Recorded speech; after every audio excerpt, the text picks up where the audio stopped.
Olá, boa noite. Bem-vindos a mais uma edição do Noite Informativa.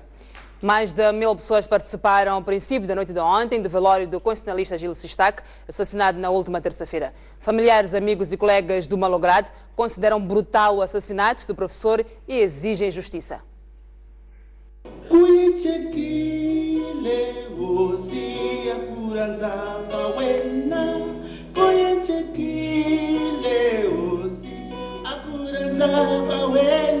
Os 900 lugares do Centro Cultural Universitário da Universidade Eduardo Mondlane foram poucos para acolher a moldura humana, constituída por acadêmicos, políticos, amigos e cidadãos anônimos que se fizeram ao local para prestar o último adeus ao constitucionalista Gil Sistac, assassinado na última terça-feira em Maputo.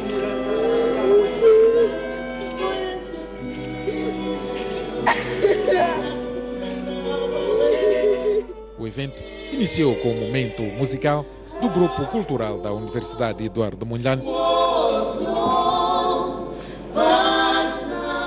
seguido de uma oração feita pela Igreja Católica. Deve vencer o ódio, para que a ressurreição em Cristo supere a tragédia desta morte, operada por gente. Chegado ao momento do elogio fúnebre, a família lamentou o brutal assassinato numa terra em que Gil Sistac tanto amou e dedicou lealdade intelectual de forma incondicional. Ele era uma pessoa obstinada, íntegra, tenaz, que dedicou a sua vida ao respeito do direito e da justiça. Eis as grandes palavras: direito e justiça. Mas será que estas palavras têm sentido para este país que tanto amou, ao ponto de torná-lo o seu país de adoção? Será que valem o preço da sua vida? Hoje, enquanto choro, não tenho palavras muito duras para exprimir o meu desgosto, o meu ódio. Uma parte de mim desapareceu, e esta profunda mágoa nunca vai sarar. O reitor da Universidade Eduardo Mondlane, onde Gil Sistac era quadro, descreveu as qualidades profissionais e humanas do malogrado e considerou indescritível o vazio que deixa a instituição e a sociedade moçambicana. Como chorar aquele que, em pouco mais de 22 anos, deixou obra científica, de humanismo, de internacionalismo e de servir para a OIM e para o mundo. O que faremos, professor Sistac, será continuar a incrementar a pós-graduação, não só na área do direito, mas em toda a Universidade Eduardo Mondlane. Continuaremos a ajudar os cidadãos mais carentes e continuaremos a que o nosso Estado e a sociedade continuem a se beneficiar dos resultados que a ciência já produziu. Os restos mortais de Gil Sistac seguem esta quarta-feira para a França, sua terra natal, onde será sepultado.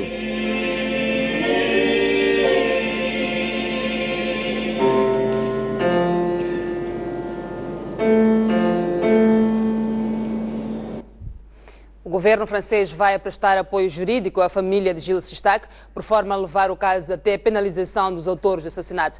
Para já, o governo francês vai esta semana em Paris discutir a morte do constitucionalista com o ministro dos Negócios Estrangeiros e Cooperação, Aldemir Baloi, que está de visita à França. O professor Dr. Gil Sistac foi brutal e covardemente assassinado no centro de Maputo. Os seus assassinos agiram em pleno dia. Eles conheciam os hábitos do professor Sistac e haviam premeditado o seu crime. Até hoje, infelizmente, eles não foram detidos. Logo que se teve conhecimento da terrível notícia, os primeiros pensamentos do conjunto dos trabalhadores da embaixada foram para a sua família, para a sua filha Rosimel, para os seus pais Jacques e Jacqueline, que chegaram de França ontem, e para o resto da sua família, que espera pelo seu corpo em França, em Toulouse, terra natal de Gil Sistac. Nós partilhamos a sua imensa dor. Nós estamos, tal como todos vós, chocados com o sucedido. A nossa vontade foi a de acompanhar a Rosimel, a Jacqueline e o Jacques para que não se acrescentassem dificuldades materiais e administrativas a profunda dor de ter perdido tão injustamente o ser que lhes era mais querido no mundo. O governo francês, através da embaixada, está determinado a ajudá-los tanto quanto possível, especialmente no processo judicial que vai iniciar-se, esperando que a verdade seja desvendada o mais brevemente possível sobre os autores do assassinato e os mandantes. O nosso ministro dos Negócios Estrangeiros e Desenvolvimento Internacional, Sua Excelência Sr. Laurent Fabius, abordará o assunto na quinta-feira desta semana em Paris, com seu homólogo, Sua Excelência Sr. Oldemiro Baloi, na presença do nosso embaixador. Magnífico reitor, a comunidade francesa de Moçambique tinha uma grande estima pelo vosso colega Gilles Sistac. Era um dos franceses com mais antiga presença aqui, um daqueles dentre nós que conheciam melhor o vosso país.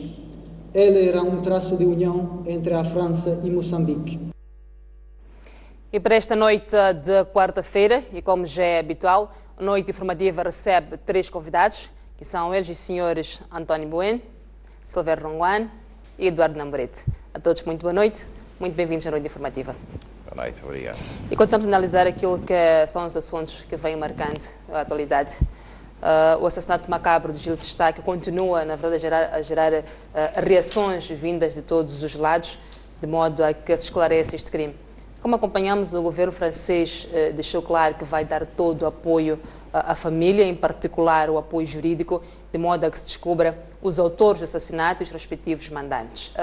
E neste contexto, que o ministro dos Negócios Estrangeiros e Cooperação, Oldemiro Baloi, encontra-se na França, vai ter um encontro esta quinta-feira com o chefe da diplomacia francesa, Laurent Fabius. Sr. Ronguane, estamos ou não diante daquilo que é o impacto, ou pode ser o impacto internacional na morte de Gilles Sistac? Bem, eu começaria por cumprimentar os telespectadores, dizer que pelo menos aquele que ouviu em loco as palavras do pai de Gilles Sistac, quando afirmou que o seu filho amava e admirava o direito e a justiça, mas que se interrogava se a justiça e o direito têm valor neste país. Eu penso que são palavras muito duras, que mostram efetivamente o impacto internacional deste ato. E é preciso lembrar que muitos países ocidentais têm largas populações que duvidam efetivamente, não digo da humanidade dos africanos, mas da sua racionalidade, não é? E acredito que essas palavras, eu próprio me senti envergonhado quando ele perguntava: será que aqui onde estamos, em Moçambique, a justiça e o direito têm sentido? Bem, eu penso que são palavras que exprimem uma dúvida de um pai que acaba de perder, exprime uma dor, mas também fazem eco da dúvida que realmente muitos povos têm sobre os africanos. E muitas vezes, quando nós ouvimos alguns povos a duvidar da nossa raça, temos uma reação impulsiva de condenar, mas também, por outro lado, nos permitimos formas de estar, de ser, atos que de fato fazem que qualquer povo civilizado comece a duvidar seriamente de que estará a lidar com um povo de igual dignidade. Portanto, eu penso que estas questões filosóficas latentes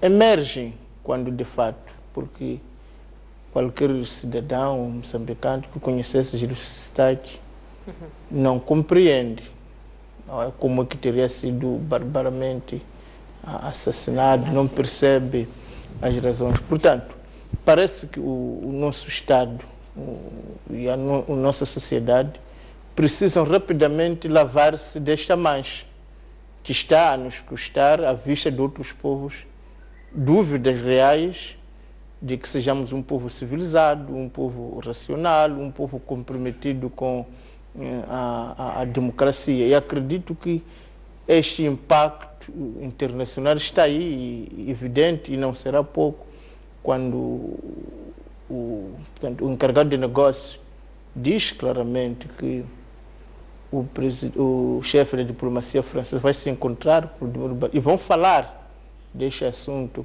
na presença do embaixador. Temos que reconhecer que isto é um incidente diplomático tremendo, não é?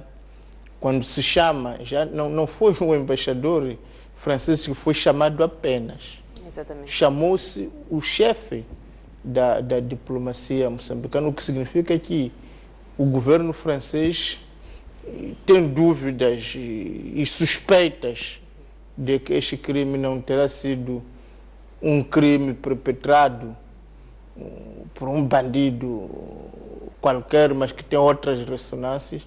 E eu penso que quando um governo pensa assim do outro governo, é grave, está em causa, digamos, a imagem e o bom nome do nosso país. E parece-me que a única maneira de lavarmos o nosso nome é que rapidamente os culpados sejam encontrados, mas também que o nosso governo evite certas atitudes. Por exemplo, o fato da manifestação que foi feita na Beira tenha sido proibida, a manifestação que foi feita em Maputo tenha sido abruptamente terminada. É preciso lembrar que foi este governo que nos ensinou que a violência tem que ser repudiada através de manifestações. É preciso lembrar que há 2 anos atrás, que nem passa, quando foi o caso Muxungo, o governo e o Partido Frelimo organizaram uma manifestação para repudiar aquela violência.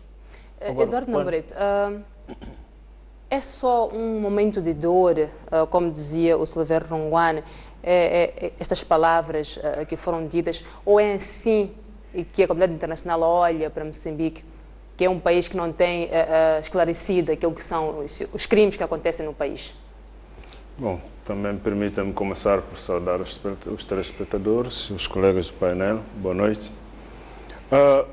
É uma mistura de sentimentos. Obviamente, num momento de dor, procuramos exteriorizar esta dor para fora. Mas também é bem verdade que este é o sentimento real de muitos que olham para Moçambique e vê que, por causa de alguém pensar diferente, por causa de alguém esclarecer e trazer a verdade sobre as dúvidas que pairam sobre determinado assunto, pode morrer. E isto certamente deixa qualquer cidadão do mundo a questionar-se se este país, de facto, tem a justiça como um valor, tem a liberdade como um valor. Porque pode até se negar a relação que existe entre a expressão da liberdade e o fim que o professor Gilles Stack teve, mas não conseguem trazer uma outra verdade para os moçambicanos, muito longe disso, porque nós vimos também como é que o professor Gilles Stack, a sua imagem, o seu nome, foram vilipendiados nas vésperas da sua morte. Portanto, nomes lhe foram atribuídos, que era um hipócrita, que era um mal agradecido e uma série de coisas, e algumas palavras em tom de ameaça. E, efetivamente, passado alguns dias, vem a pessoa a perder a vida naquelas situações brutais que nós testemunhamos. Não é possível ignorar esta sequência dos fatos. E qualquer cidadão do mundo que lê esses fatos e diz que isto aconteceu em Moçambique, a primeira pergunta que se faz é: mas será possível que em Moçambique as pessoas morrem por falar a verdade, ou mesmo que não fosse verdade, por expressar aquilo que é o seu ponto de vista? Portanto, todos os discursos que foram proferidos na cerimônia fúnebre do professor Stack iam na mesma direção, e a indignação era a mesma, porque não se vê uma razão. Primeiro de tudo, no nosso país não há pena de morte, não há execução, portanto não há nenhuma razão que pode justificar que ele tenha sido morto. Este é o ponto de partida, não há nenhuma razão. Segundo, nós não vemos nenhuma razão que possa ter levado o professor Stack, primeiro, a passar por aquele diz respeito, até eu diria isso, porque estamos a falar aqui de um professor catedrático, não estamos a falar de um professor assistente ou de um professor da escola secundária, estamos a falar de um professor catedrático, que é o topo da carreira docente ao nível universitário, que é uma pessoa que, em princípio, deveria ser respeitada por todos. Porque quando falamos de conhecimento, principalmente na área do direito, estamos a dizer que nós estamos diante de alguém que atingiu o topo naquela especialidade. E olhando para o percurso do professor Sistac, que trabalhou com a Assembleia da República, trabalhou com o Tribunal Administrativo, trabalhou com vários governos municipais, trabalhou com vários ministérios do governo, é uma pessoa que, mesmo que existisse algum questionamento por tudo isto que ele fez por este país, merecia o respeito de todos, merecia que aqueles que têm o poder de mandar cessar as hostilidades verbais que estavam a ser conduzidas sobre ele, em nome, não é? Em memória deste legado que ele já tinha em Moçambique, em nome deste trabalho que ele já tinha dedicado para o nosso país, deveriam pelo menos ter dito, não, parem com isto, porque não estamos a falar de uma pessoa qualquer, estamos a falar de um professor que deu muito para este país, ajudou este país, e não seria por causa destas pequenas diferenças de pensamento que justificariam então esquecermos tudo o que esta pessoa fez por nós e começarmos a tratá-lo como se fosse um cidadão da rua. Os nomes que lhe foram atribuídos é de facto de alguém, ou porque não conhece quem era Gil Sistac, ou porque de facto tinha esta intenção de ignorar tudo o que ele fez e poder jogar o seu nome na lama. Portanto, para mim, eu acho que essas palavras expressam aquilo que é a realidade, fora de aparecerem num momento de profunda dor e que carrega certamente muita emoção. António Bueno, era de se esperar esta reação do governo francês de mandar chamar Aldemir Balói para alguns esclarecimentos? Bem, muito boa noite, caro telespectador, boa noite, colegas. A mim tenho a impressão que o governo francês não chamou o ministro Balói para a França, porque não sou especialista em relações diplomáticas, mas me parece a mim que em situações destas, o procedimento normal, no caso de um Estado pretender protestar relativamente a qualquer facto ou evento que tenha causado dano, ou eventualmente possa ter causado qualquer ruído, primeiro a ser chamado o embaixador, o que significa, se porventura houvesse por parte do governo francês qualquer intenção de manifestar formalmente qualquer interesse ou qualquer desagrado relativamente a este evento, o embaixador moçambicano que teria sido chamado eventualmente para responder a qualquer solicitação feita nesse sentido pelo governo francês, e não foi isso que aconteceu. Então significa que não se serviram dos canais normais que, regra geral, em diplomacia se usa. E porque me consta, o ministro Balói foi à França a convite de uma agência internacional de desenvolvimento. Exatamente. Para participar num colóquio que, segundo soube, já tinha sido convidado em fevereiro. Que essa visita naturalmente iria acontecer, independentemente infelizmente aquilo aconteceu, mas iria acontecer na mesma. Mas ainda assim o governo francês mandou chamar mesmo na França para que tenha um encontro de modo a dar esclarecimentos. Não é bem mandar chamar, é convidá-lo. Pode-se convidar alguém, eventualmente, a um encontro de cortesia. Não se esquece que é o ministro, de certeza o seu homólogo também francês teria todo o interesse em recebê-lo, eventualmente, numa conversa que vai haver, este assunto de certeza não irá escapar à abordagem. O governo francês fez saber que vai tratar este assunto na presença do embaixador. Portanto, eu penso que o nosso grande erro é este de queremos escamotear a situação. O governo moçambicano mostrou que está desagradado com o assunto. O governo francês fez o mesmo e disse: venha aqui o ministro dos Estrangeiros, chamou o embaixador francês em Moçambique, não é? Para que seja abordado, o encarregado de negócio não deixou margens para dúvida, disse: o nosso chefe de diplomacia vai se encontrar com o senhor Aldemir Balói na presença do embaixador para tratar este assunto. Eu não sei porque que aqui vamos andar com rodeios. Não há rodeios Isto nenhum. é um erro normal, em termos diplomáticos. O procedimento e normal estamos realmente agora a apanhar essa vergonha. O procedimento normal chamaram o embaixador de França. Desculpe, se o governo francês chamou o seu embaixador, não chama o embaixador de outro país. Eu sou professor de relações internacionais e conheço realmente as metodologias. Quando esse caso, chama-se o embaixador do seu país. E foi o que a França fez. Chamou o seu embaixador para a França, para colher mais subsídios. E na sequência disso, optou por chamar o ministro dos Negócios Estrangeiros de Moçambique para se abordar este assunto da presença dele. É isso que se faz. Eu acho que aqui, eu acho que talvez é a palavra que estamos a usar, porque há aqui questões de soberania. O nosso país é soberano, nenhum governo pode dar ordens a outro governo. A palavra chamar talvez é essa que está a pesar, porque parece ser uma intimação. E não é o facto. Há um encontro que vai acontecer e, efetivamente, esta questão vai ser tratada. O governo francês tem toda a legitimidade de chamar para a sua sede o seu embaixador e convidar, então, o ministro dos Negócios Estrangeiros que estará em Paris, numa outra missão, para o encontro em que, objetivamente, esta questão deverá ser tema da agenda desta conversa. Eu acho que o que estava aqui a nos separar era esse chamar com a carga de intimação.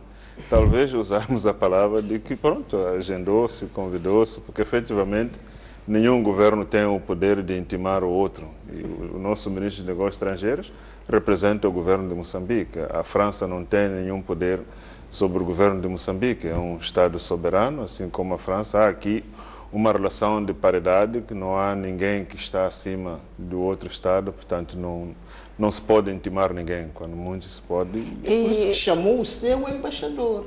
Isso é que aconteceu efetivamente. A França chamou o seu embaixador para perceber o que efetivamente está a acontecer. E na sequência disto, chamou o ministro dos Estrangeiros para que... Não chamou. Coincidentemente, o ministro dos Negócios Estrangeiros estava lá, convite de uma agência de desenvolvimento internacional. E aproveitou-se esta presença lá, naturalmente, e foi oportuno que lá estivesse, e o governo francês o convidou. E se fosse isso, o encarregado de negócio não teria anunciado isso aos médias moçambicanos. Teria sido um encontro, mas efetivamente, porque há um embrólio diplomático que foi criado, não é? De tal maneira que a França fez aquilo que se faz, que é chamar o seu embaixador.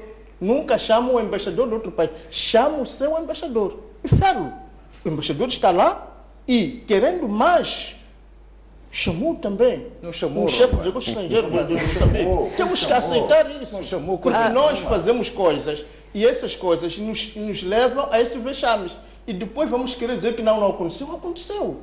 A morte do Estado aconteceu. O vexame internacional aconteceu. Portanto, vamos olhar para um outro ponto. Olhando para aquilo que é a nossa realidade, temos vários outros crimes que não foram esclarecidos até agora. O que se pode esperar deste encontro? Dr. Nambrete.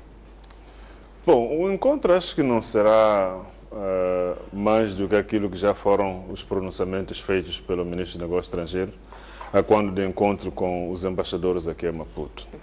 Eu acredito que será a posição do governo moçambicano será de tranquilizar o governo francês, no sentido de que o governo de Moçambique está a fazer tudo o que está ao seu alcance para investigar e chegar às causas desta morte, ou melhor, chegar aos autores, quer materiais, quer morais, deste crime.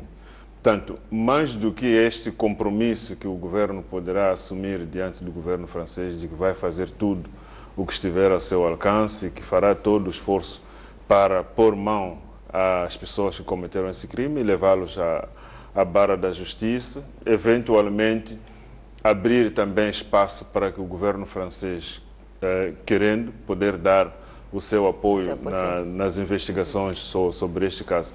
Acredito que vai ser mais ou menos dentro dessas linhas, porque também o ministro dos Negócios Estrangeiros não pode assumir mais do que isto, porque não sabe quem é que cometeu este crime e teria muito pouco para se comprometer em relação ao que o governo vai fazer. Eu acredito que será um pouco nesta linha de manifestar a sua disposição ou à disposição do governo de trabalhar com todo o afinco para trazer os autores deste crime à barra da justiça e abrir espaço também para que o governo francês, querendo poder contribuir e acompanhar de perto essas investigações.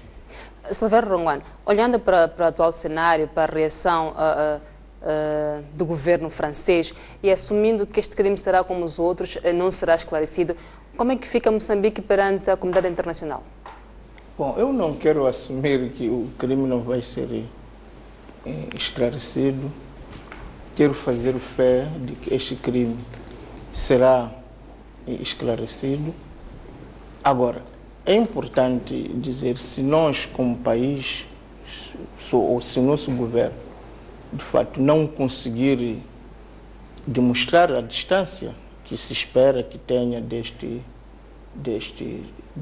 crime, haverá consequências. O governo francês não só chamará, quer dizer, passaremos a não sermos um país amigo, não é? E o lema, o objetivo da diplomacia moçambicana neste momento é fazer amigos e diminuir os inimigos, porque nós já tivemos o tempo de Samora sobretudo, em que tínhamos de fato muitos amigos, muitos inimigos e poucos amigos, dado a um alinhamento ideológico comunista que existia na altura, e todos estamos recordados de que esta situação de termos menos amigos e mais inimigos lá fora nos custou caro e custava-nos quase a nossa soberania como Estado. É preciso lembrar que há dias, por exemplo, os Estados Unidos consideraram a Venezuela como uma ameaça à sua segurança, não é? É importante perceber que a França está num momento difícil, não é? Foi atacada pelo jihadista há pouco tempo. Coincidentemente também teve há 3 dias antes, não é? Aquela desgraça na Argentina, em que morreram os seus atletas.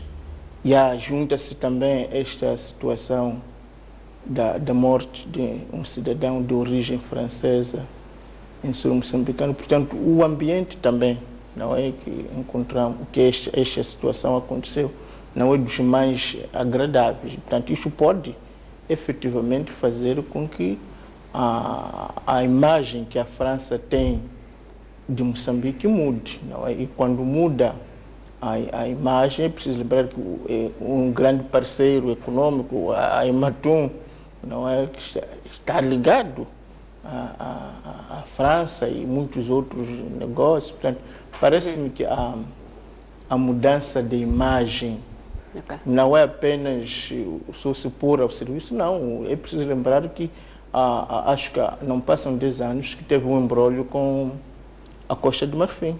Portanto, o que é que aconteceu na Costa do Marfim? Havia um acordo de paz, o Gabon, na altura, rompeu o acordo de paz, fez um ataque. E esse ataque culminou na morte de 9 soldados franceses. Na mesma semana, simplesmente a França arrasou toda a força aérea, digamos, de Gabon, o que contribuiu decisivamente para a derrota de Gabon e até para a sua prisão. Nós estamos a lidar com um país que tem agido com mão de ferro quando se trata, digamos, com países africanos. Portanto, é preciso ter este cenário todo. Eu acho que qualquer ação que nós temos que conhecer o país com que estamos a lidar e para percebermos que as consequências até onde pode ir. Eu faço fé, porque acredito que o governo não está metido nisto, nem pode estar metido, para que o governo efetivamente consiga esclarecer e limpar definitivamente essa mancha, porque se não o fizer, as consequências serão gravosas e terríveis para António Bueno, concorda com os posicionamentos de Silvério Ronguane em relação àquilo que são as consequências que Moçambique poderá sofrer? É evidente, quer dizer, e tem que haver, de facto, da parte do governo, um esforço redobrado no sentido de um mais curto espaço de tempo de desvendar este homicídio, de modo a que se possa saber efetivamente quem foram os autores, quer materiais, quer morais, e principalmente também as motivações que estiveram por detrás da morte dele. Isto é importante. E é importante precisamente no momento em que Moçambique já estava, de alguma forma, a granjear simpatia além fronteiras, E esta morte horrível, e atualmente qualquer morte sempre de surpresa, principalmente quando é violenta, terá de alguma forma esfriado algum ímpeto, alguma vontade de algumas pessoas que tinham de cá vir a Moçambique, mas principalmente pelo facto de estabelecerem uma relação com aqueles que foram os pronunciamentos do professor Sistac algumas semanas atrás, e os ataques verbais de que foi vítima, e isto atualmente pode transparecer nas pessoas que Moçambique é um país em que as liberdades individuais eventualmente ainda não estão consolidadas, nem sequer garantidas pelo Estado, e quem pretenda cá vir, de alguma forma pode se sentir retraído, restringido, ou de alguma forma, por outras também, começar a sentir que eventualmente vindo a Moçambique, sempre que precisar pretender manifestar qualquer opinião, e poderá acontecer qualquer mal a essa pessoa. E também pode, de alguma forma, não se resolvendo rapidamente este caso, pode traduzir também uma situação de inoperância e ineficácia das nossas autoridades policiais, principalmente na investigação de crimes desta natureza. E o que se pretende, eventualmente, já não há de ser possível restituir a vida da pessoa Sistac, mas deve-se fazer todo o esforço que for necessário no sentido de garantir que os culpados deste hediondo de crime sejam responsabilizados. E nós seguimos para o próximo tema da análise. O líder da Renamo criticou os intelectuais que escondem suas opiniões por medo de represálias do partido Frelimo. Afonso Djakama, que falava no encontro com académicos em Quelimane, disse ainda que há intelectuais que defendem o ridículo em troca de emprego. O presidente da Renamo reuniu-se com académicos da cidade de Quelimane para falar das regiões autónomas no encontro onde começou por contar a história do partido desde a guerra dos 16 anos. Djakama lamentou o facto de haver intelectuais que, nos debates políticos, escondem sua opinião. Para mim, um intelectual medroso, que tem medo de ficar sem 60 mil ou 30 mil meticais, este não é intelectual, nem é acadêmico, é um camponês. Vá lá um camponês, o meu pai, tem coragem de dizer aquilo que quer. Porque senão seremos cobardes, senhores doutores, advogados, intelectuais. O tempo é este. Estamos a sofrer sozinhos, uns a ganharem bem à nossa custa. Nós todos temos que ajudar este povo. O líder da Perdiz convidou os académicos de Quelimane a fazerem parte dos programas de governação das regiões autónomas que acredita que serão aprovadas pela Assembleia da República. E a Câmara aqui está em peso para convidar os zambesianos com capacidade para se juntarem a este homem nesses esforços de libertarmos o nosso povo. Ao falar da história da Renamo, Djakama disse que durante a guerra dos 16 anos, o partido nunca dependeu de apoios externos. A Renamo tinha um apoio muito forte das próprias Forças Armadas de Moçambique. Porque a Renamo, quando disparasse uma bala, a Renamo chegar em Murumbala, num quartel de Murumbala, disparar uma bala, FPRMs todos deixavam tudo, bazuca, canhões, tudo. Nós ficávamos 5 meses a carregar tudo para as bases. Na reunião, os participantes levantaram várias questões sobre a Renamo e as regiões autónomas, tendo sido esclarecidas pelo presidente do partido. O líder da Renamo escalou a província da Zambésia e convidou a população daquela região a preparar-se para a governação do seu partido. No distrito de Milange, o líder da Renamo, Afonso Djakama, escalou o posto administrativo de Mongue. Num comício por ele orientado neste local, Afonso Djakama falou dos valores da democracia, tendo afirmado que o atual regime está a violar a democracia. Por isso, as futuras gerações irão julgar. Os nossos netos, os nossos bisnetos irão investigar a história logo quando entrou o multipartidarismo, para ver como é que a coisa andou. Eles pensam que são inteligentes, eles pensam que são espertos. Um ladrão nunca é esperto. a qualquer dia é apanhado e vai morrer na prisão. Ladrão é ladrão, nunca é inteligente. Por isso, não se preocupe com o passado. Vamos olhar para frente. A partir deste ano, a Renamo vai governar. A democracia é boa, não é boa? Antes da democracia, a polícia era frelimo 100%. Hoje, um e o outro polícia pode continuar frelimo, mas oficialmente a polícia já é uma instituição do Estado. Estão a ver aqueles polícias que estão aí, bem vestido, capacete, ali no carro, vinham a escortar os chefes da Câmara. Aqueles aí. Isso é democracia, estão a ouvir? Por isso era inimigo do Gacama. Agora não, eles devem proteger o Gacama. Afonso Gacama disse que está farto de falar de fraudes eleitorais em todos os processos de eleições, por isso desta vez não irá tolerar. Neste comício, o líder da Renamo felicitou as mulheres por ocasião do 8 de março, com imagens de Isidine Achá Pedro Ferrão de Mongue para a STV. E voltamos à análise com os nossos convidados. Silvério Ronguan, o líder da Renamo, continua seu périplo pelas províncias. No seu discurso, o Gacama tem dito várias coisas, nomeadamente que vai instalar o seu governo nas regiões autónomas, que já tem um anteprojeto de lei, que este projeto vai ao Parlamento apenas para ser oficializado. E ontem na Zambésia criticou os intelectuais que, segundo ele, opinam em troca de dinheiro.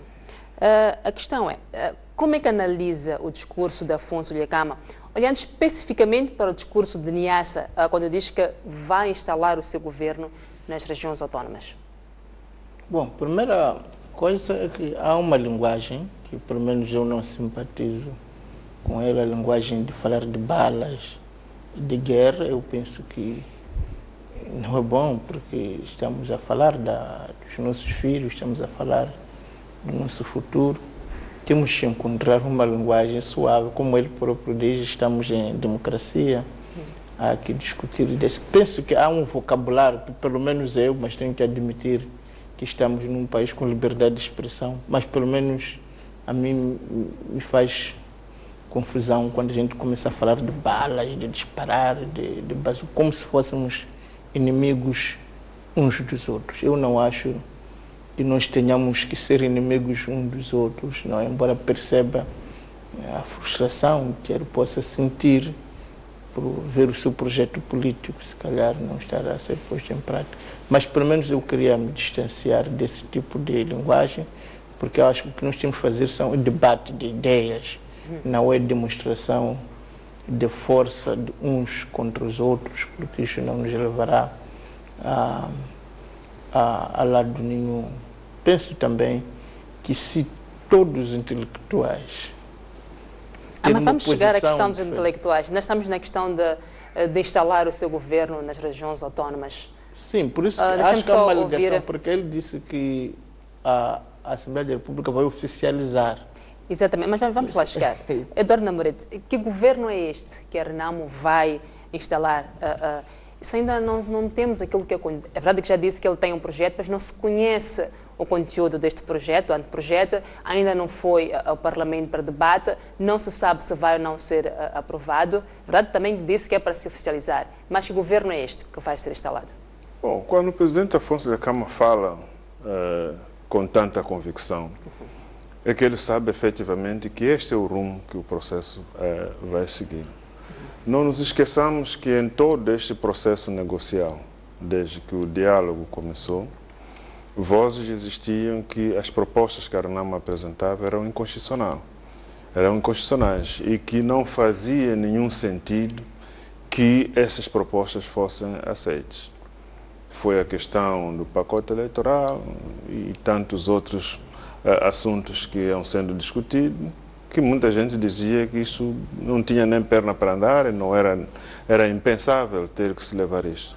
Mas o resultado provou-nos tudo ao contrário. o pacote eleitoral foi aprovado por consenso na Assembleia da República, porque isto é todo um processo negocial em que as partes envolvidas reconhecem o mérito e a razão da questão. Porque aqui só quem efetivamente não acompanha o processo e de onde é que estas propostas estão a surgir e a razão por que estas propostas estão a surgir pode ter dúvidas de qual vai ser o desfecho deste processo. Até que ponto o processo é negocial quando diz que o anteprojeto vai ao Parlamento para ser oficializado? Até que ponto é que isto é negocial?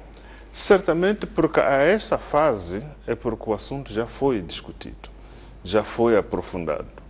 Obviamente tem que se produzir uma lei e o sítio onde se produzem as leis é na Assembleia da República ou no gabinete do Presidente da República, do Primeiro-Ministro, onde se fazem os decretos-leis. Eu vou insistir na pergunta. O encontro que Filipe Nunes teve com o líder da RENAMO, Afonso Dhlakama, o acordo foi exatamente que iria elaborar um anteprojeto que seria simplesmente aprovado? Bom, sobre isso temos muito pouca informação, porque o encontro foi privado entre os dois líderes e o que foi discutido em profundidade nenhum de nós cá fora sabe. E eu o que estou a dizer é que a convicção que o presidente Afonso Dhlakama tem é que, eventualmente, na base deste encontro privado que houve vários entendimentos que motivaram a que se avançasse para a produção deste instrumento que deverá ser depositado na Assembleia da República. E se o espírito é este, não vejo por que este entendimento deve ser abortado. Porque nos lembramos que tudo isto surge porque as eleições que nós tivemos em outubro passado não produziram nenhum vencedor legítimo.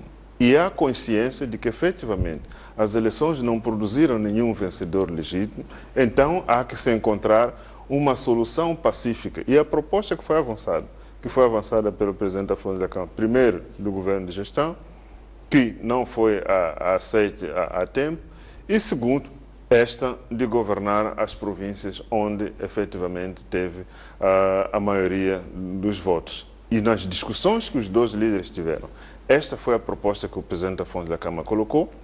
Isso pelo menos tomamos conhecimento, porque o próprio presidente Afonso Dhlakama disse que levava esta proposta, e da parte do presidente Nunes houve esta nuance de que se prepara o instrumento para que a Assembleia da República possa então transformar estas propostas em lei. E eu acredito que não há nenhuma razão de se revoltar. Obviamente, quando se diz que a Assembleia da República vai aprovar, não é receber o documento como ele está e simplesmente assinar embaixo. O documento vai ser discutido, poderá haver necessidade de se melhorar, poderá haver necessidade de se devolver ao proponente para ajustar alguns aspectos, mas o objetivo final é que aquilo que são os entendimentos para a pacificação do país encontrem nesse instrumento a cobertura legal para que efetivamente transformemos o nosso país em paz. Pode pensar que a Assembleia da República é o gabinete jurídico da presidência, nem da presidência da República, nem da presidência da RENAMO. Portanto, não é um gabinete jurídico que, olha,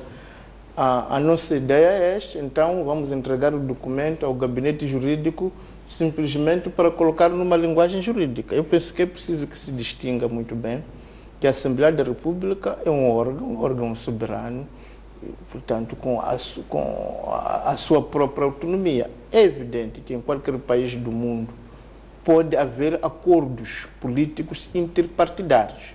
E uma vez que os deputados pertencem aos partidos, receberem dos seus partidos, portanto, uma disciplina de voto. Que, olha, nesta matéria há um entendimento entre os nossos partidos e, teoricamente, uma vez que a RENAMO e a FRELIMO são a maioria, se há um acordo, não é partidário, então pode obrigar os seus deputados a uma disciplina de voto. Nesse sentido, haver garantia. Mas, neste caso, eu penso que é preciso ter muito cuidado, porque mesmo se houve este acordo entre a presidência da RENAMO e a presidência da FRELIMO, ou a presidência da República, não havia ainda o tal documento.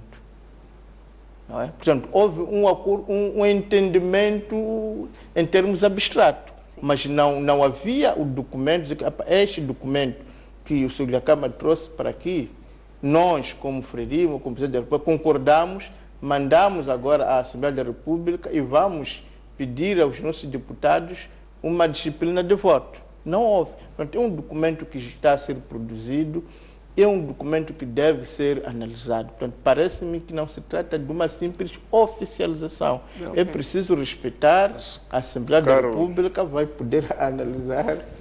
Caro Ronguano, o que eu estou a dizer é exatamente isso, que não se trata de dizer que a Assembleia da República vai simplesmente assinar embaixo e dizer está aprovado.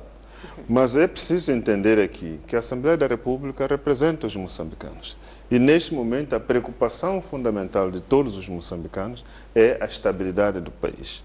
Nós temos 2 líderes com responsabilidades acrescidas neste país que têm esta responsabilidade de ultrapassar essa questão. Namorete, o que está a dizer é que o anteprojeto deve ir ao Parlamento, deve ser debatido e, se houver alguma inconstitucionalidade, vocês vão fazer as correções. Mas não é isso que está em causa.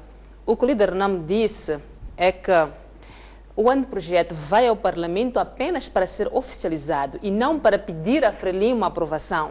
E diz ainda que se a Frelimo quiser brincar, a Renamo vai governar à força. Essa é a questão.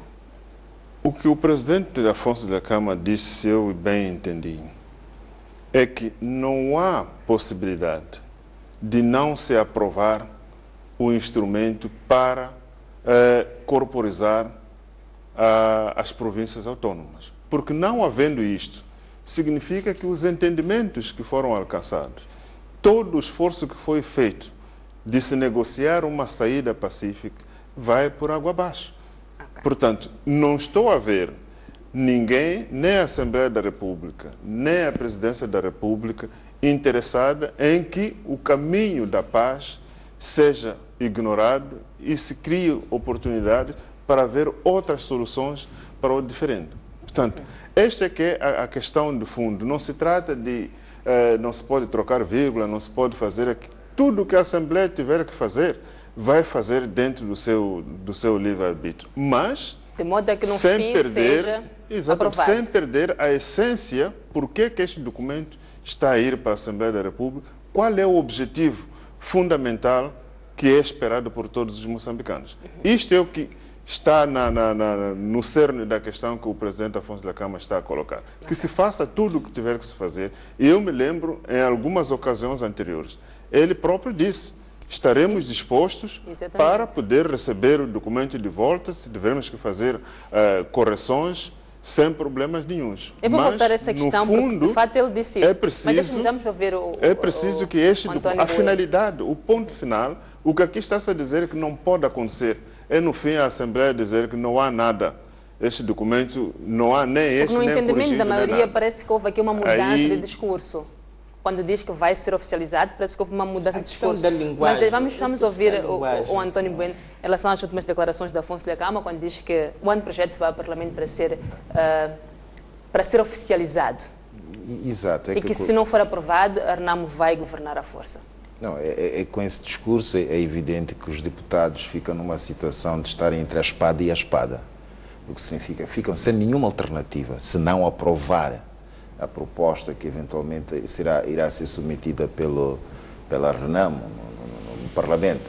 E isto naturalmente vai retirar aquela necessária capacidade de análise, debate e no fim naturalmente decidir-se algo em consciência, nem que seja até em consciência coletiva, partidária, mas deve haver naturalmente esta capacidade de debate e impondo esta vontade, esta proposta no sentido de ser imediatamente oficializada, dá a entender que naturalmente vai se imiscuir naquilo que são as competências da própria Assembleia da República. Quer dizer, eles são representantes do povo e devem velar pelos interesses globais do povo. Este discurso vai influenciar naquilo que é o papel da Assembleia da República? É evidente, retira até aquilo que são as próprias competências da própria Assembleia da República e ela sente-se diminuída como órgão de soberania e isto não se pode naturalmente permitir. E também é importante, eu acho que a meu ver, é importante também recuar no tempo, quer dizer, chegar-se à conclusão que houve um entendimento no sentido de que a Renamo submeteria a proposta ao Parlamento para ali ser apenas carimbada e passar atualmente a ser lei, eu acho que não foi esse o conteúdo ou o alcance do encontro havido entre o presidente Inhosse e o senhor Afonso Dhlakama. O que eu percebi, espero não ter percebido mal, mas o que eu percebi foi que depois do encontro, o presidente Inhosse, por entender que não pretendia na governação dele imiscuir-se nos assuntos de outros órgãos de soberania, e entendendo que aquela matéria era da competência da Assembleia da República, sugeriu ao Sr. Afonso Dhlakama que o local adequado para se resolver aquele problema era na Assembleia da República, onde estavam lá deputados mandatados pelo povo para precisamente resolverem problemas do povo. E este é um problema do povo. E nada melhor do que aqueles que nós mandatamos, confiamos, para resolverem esse problema. Agora, impor a estes nossos mandatários, nossos representantes, para decidir apenas num único sentido, quer dizer, isto aqui é desvirtuar, é retirar a confiança que o povo depositou nos seus mandatários. O que significa, afinal, de que é que valeu a pena nós termos votado naqueles nossos representantes para defender os interesses de todo o nosso povo, mas, entretanto, eles estão obrigados apenas a decidir a favor de um grupo de pessoas. E isso não é correto. Mas não é correto. Colega Bueno, acredita mesmo que do encontro entre o presidente Afonso Dhlakama e o presidente Inhosse tenha saído a instrução de olha, o lugar certo é a Assembleia da República, vai resolver isso na Assembleia da República? Assim, eu acredito que não foi de forma tão superficial como isso, dizer, olha, esta questão que estamos a colocar aqui, o melhor lugar para resolver é na Assembleia da República. Estamos a falar de dois líderes que têm responsabilidade. Mas poderá Filipe Inhosse ter se comprometido que de fato o projeto vai ser aprovado? Tem legitimidade para dizer que vai ser ou eu não aprovado? Não quero colocar as palavras na boca dele, porque como eu disse, não estava no diálogo, mas aquilo que me dá a poder interpretar é que eu não estou a ver, na situação em que nós nos encontramos no país, na crise política em que o país está, depois do encontro, creio que foram mais ou menos 2 horas ou um pouco mais, dos dois líderes, que a conclusão tenha sido, olha, o assunto que estamos a colocar não é comigo, vai colocar isto na Assembleia da República, e o presidente Afonso Dhlakama sair, satisfeito, como bem disse, à saída do encontro, e começar a trabalhar na preparação do documento para submeter na Assembleia da República. Não me parece muito provável que tenha sido este o cenário. Para ver esta crença de que efetivamente o que nós falamos vai surtir efeito e sair do encontro satisfeito, é porque houve muito mais do que simplesmente uma recomendação de que encaminha isso para a Assembleia da República. Certamente não estamos a falar de uma pessoa que trata as coisas de forma leviana.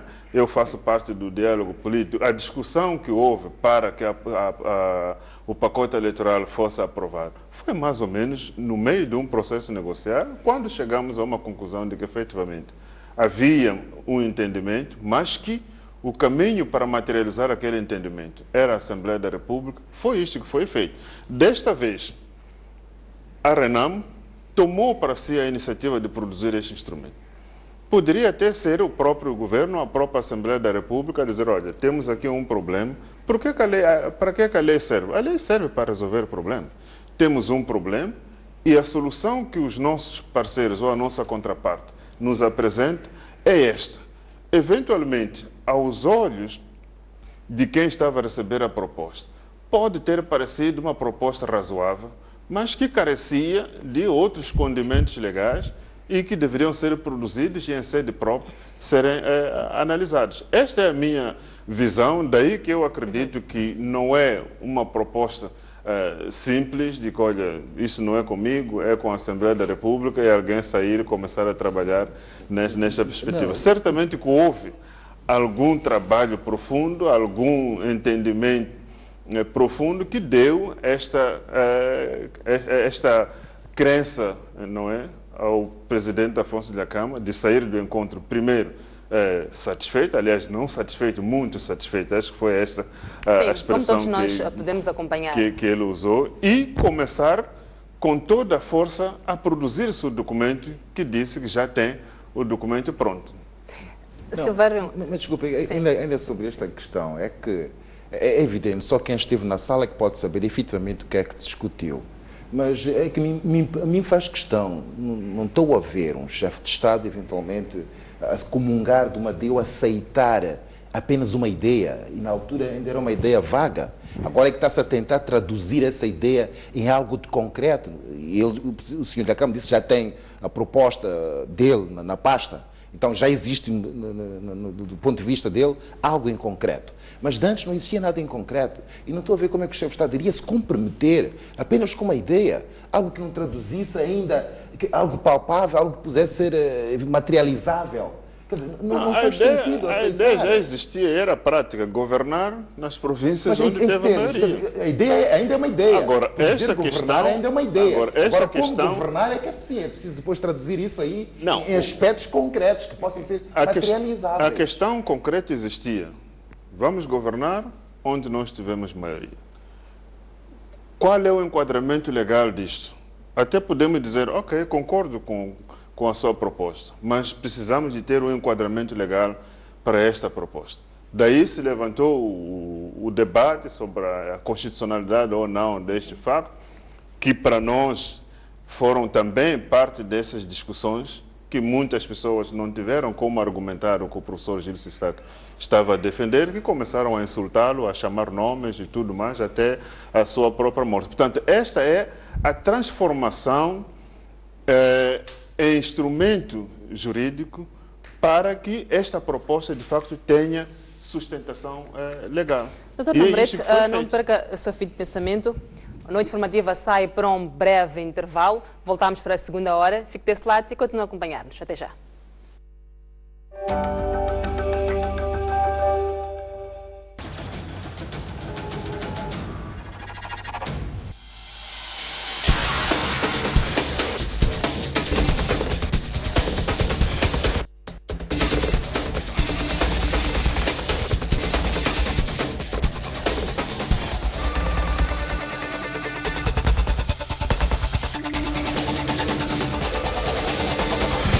STV também é desporto.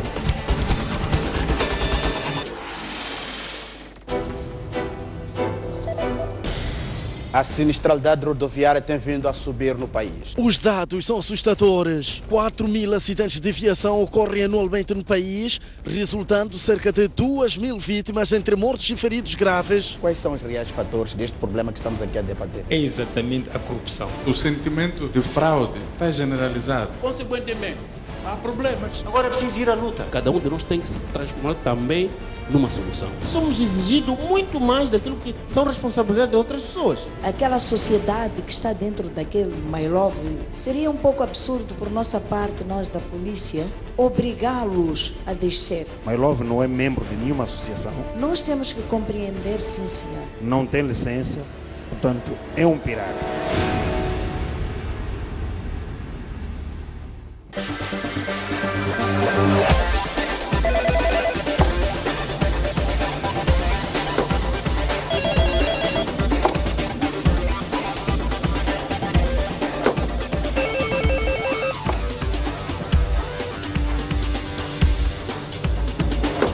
Há sempre uma via para todos dizerem o que pensam. Linha aberta, quartas-feiras, às 23 horas. Sob moderação de Egídio Canuma. Seja bem-vindo a mais uma edição do seu programa Cuide Júri. Júris consultos de reconhecido mérito em diversas áreas dão verdadeiras aulas de direito aos domingos. A contratação de mão de obra estrangeira é uma exceção. Se não for possível, contratar um nacional. Que tipo de infração? Controlarem e fiscalizarem. Não deixa de fazer propaganda política. A assistência jurídica é gratuita. Aqui o debate distingue-se pela discussão de temas da atualidade da perspectiva jurídica. É sempre um prazer e uma honra tê-lo no nosso espaço.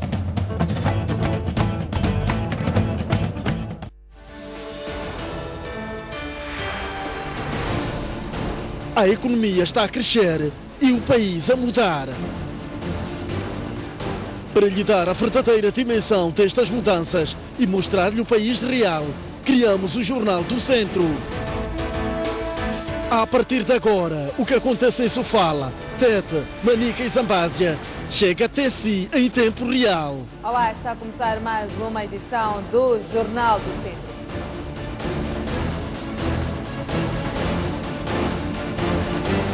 O que distingue a STV Notícias é que lhe dá informação isenta, rigorosa e sem filtro.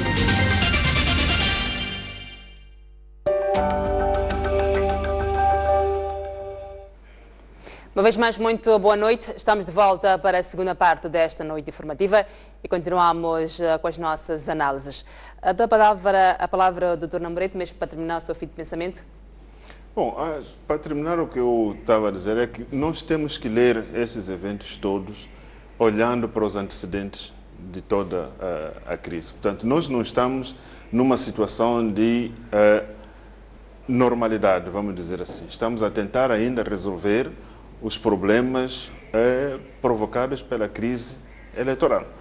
Portanto, tudo o que temos que fazer, a própria Assembleia da República, como representantes do povo, numa situação de crise, tem que encontrar uma solução. E aqui a prioridade é sempre encontrar soluções pacíficas, porque as soluções não pacíficas já provaram não serem muito frutíferas, ninguém está interessado nisso. Portanto, a iniciativa foi da RENAMO, poderia ter sido da própria Assembleia da República, poderia ter sido do próprio governo, para que este problema fosse resolvido. Os caminhos que isto vai levar, certamente não são os mais relevantes, não é a parte mais relevante. A parte mais relevante é a conclusão deste processo. Mas quando se fala de governar à força, é uma solução pacífica? Bom, nós aprendemos neste país que muitas das vezes tivemos que recorrer à força. Eu me lembro que a independência do nosso país, as primeiras iniciativas para nos tornarmos independentes foram por via pacífica. O presidente Eduardo Mondlane tentou essas vias pacíficas e só se recorreu à guerra porque, efetivamente, o caminho pacífico se provou infrutífero.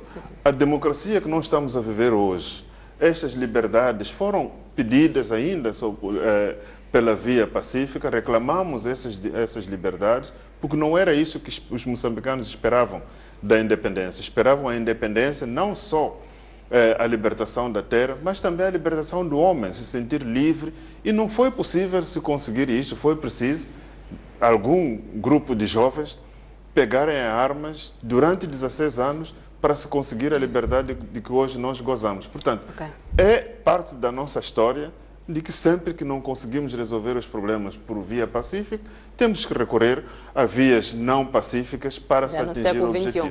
E hoje nós acreditamos que há todos os caminhos, há todas as condições para se resolver o problema por via pacífica. E a solução é esta que a RENAMO está a propor para que sejam seguidos os caminhos e se acolher esta proposta que é apresentada como o caminho mais pacífico. Lembre-se que a primeira foi rejeitada, não se fez fim-capé, o governo de gestão que o presidente da Câmara tinha proposto não foi aceito, houve paciência necessária de se esperar ainda pelo diálogo, pelo entendimento e hoje temos diante de nós uma proposta sobre a governação nas províncias onde a RENAMO e o presidente Afonso da Câmara tiveram a maioria. Quanto a nós, nos parece a saída mais pacífica e acredito também que os moçambicanos daqueles círculos eleitorais, por aquilo que podemos ver nas imagens sempre que o presidente Afonso da Câmara vai para aqueles sítios, apoiam esta iniciativa. Portanto, não estou a ver qual é o deputado que estaria contra a vontade do povo. Comentadores na noite informativa que eventualmente não foi só o eleitorado do centro e norte que votou na RENAMO, talvez também no sul. Também tem eleitores. Exatamente, mas aqui a referência é onde o presidente Afonso da Câmara não tiveram a maioria, é sobre esses lugares que se pretende a governação da RENAMO. Obviamente, quando se fizer a discussão do processo legislativo, de todo o pacote que vai ser submetido, não será apenas para estas 5, 6 províncias que a RENAMO teve maioria. A lei não poderá ser específica só para aqueles sítios. Provavelmente este é um começo de um debate que tem que continuar para poder abranger todo o país. Quem sabe, nas próximas eleições, já devemos avançar com eleições específicas para governador também. Assim não temos que voltar a discutir e reclamar governação de províncias onde um partido ganhou. Portanto, é um debate que está aberto e que tem que ser aceito. Como cidadão, qual foi o seu entendimento, a percepção que teve do encontro entre o Presidente da República e Afonso da Câmara? E também se não houve aqui uma mudança de discurso do líder da RENAMO? Porque primeiro dizia que, como já acabamos de falar, dizia que vai submeter o anteprojeto ao Parlamento, se vai algo constitucional vai corrigir, mas agora vem dizer que vai ao Parlamento apenas para ser oficializado e que se a Frelimo não o fizer, vai governar à força. Bom, a mim me repugna esta forma de colocar as questões, porque nós estamos tristes porque morreu-se Stas por causa das suas opiniões. Não queria também cair numa outra situação de que, olha, ou vota neste sentido ou morres. Eu penso que a coisa não deve ser colocada nesse extremo, não é? Portanto, eu penso que aqui se quer mais do que o conteúdo. A forma como o líder Dinamo está a colocar as questões, penso que é dura demais. Eu penso que é preciso também reconhecer que existem instituições e as instituições também têm o seu orgulho, não é? Portanto, há, de fato, antecedentes que levam com que o líder Dinamo olhe para o Parlamento como o gabinete jurídico da Presidência da República, porque se for a ver na legislatura passada, todas as iniciativas do governo foram aprovadas na Assembleia da República sem quase nenhum debate. Portanto, que a algum momento a própria Assembleia da República deixou também de se respeitar ao tornar-se o gabinete jurídico do governo. O governo tem uma matéria, canaliza e é aprovado quase de uma forma automática. Houve, a par destes decretos-leis do governo, que foram todos sumariamente aprovados sem nenhum debate, houve também a questão da lei eleitoral. Embora é preciso estabelecer aqui algumas diferenças. O que estava em causa não era toda a lei eleitoral, era a composição da CNE. Portanto, onde houve muitas mudanças foi aí, não era todo o pacote. Portanto, e também foi para a Assembleia da República até quase já fora do prazo da legislatura, mas mesmo assim foi aprovado. Agora mesmo o governo não teve capacidade de trazer o orçamento a tempo, não é?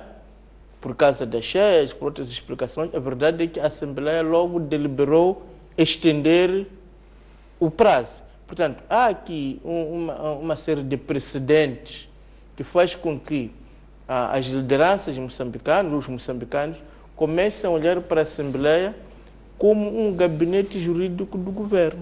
O governo decide, a Assembleia apoia, mas são coisas diferentes. Os ministérios, o governo tem o seu gabinete jurídico que diz, olha, o que eu quero que vocês façam é isto.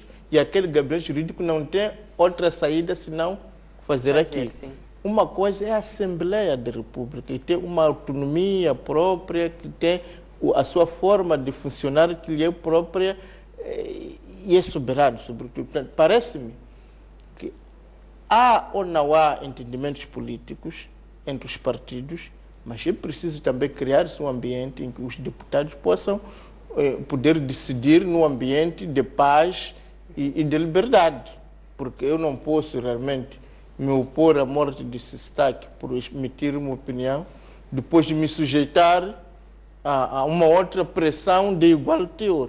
Portanto, eu penso que, se calhar, precisamos todos de crescer, o líder Dinamo também, de pôr as coisas, portanto, pelo menos fingir, se não for uma coisa convincente, que tenta captar o apoio da Assembleia da República, e não, porque na Assembleia da República não estão apenas deputados da Frelimo, do MDF, estamos também deputados da Renamo, que também precisam ser respeitados. Portanto, para dizer que eu não discuto muito o mérito da questão, mas acho que é importante para a nossa democracia ajustar também a linguagem e respeitar as instituições e não dar a entender que há instituições subalternas de outras. Mas, repito, os acordos políticos, de fato, existem em muitos países. E estes acordos extraparlamentares têm efeito dentro do Parlamento. Mas agora, se depois do acordo político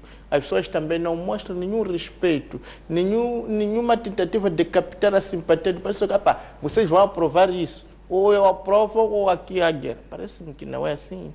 Temos que nos respeitar. Portanto, eu penso que é uma questão de linguagem, da forma, que é importante, porque efetivamente a matéria esta ainda não vimos. Portanto, nem aqueles que são contra aquela lei ou a que estão a favor, eu penso que é quase impossível. Vamos esperar pacientemente que venha o projeto e este vai ser analisado, tendo consenso vai ser aprovado. Não tendo, vai ser chumbado, porque a Assembleia da República é um órgão autônomo. Bom, sendo chumbada, haverá uma governação à força, conforme a Renamo. António Bueno, a Renamo pode de fato governar nas zonas em que ganhou as eleições? Bom, a força? Bem, o recurso à força é sempre um recurso. Devia ser sempre um recurso e não a primeira, naturalmente, alternativa. E não sei como é que poderia se materializar essa governação nas províncias, como é que eventualmente o Sr. da Câmara pretende fazê-lo. Então, não conheço os pormenores, então para mim é difícil neste momento tentar afirmar se efetivamente seria ou não possível governar as províncias à força.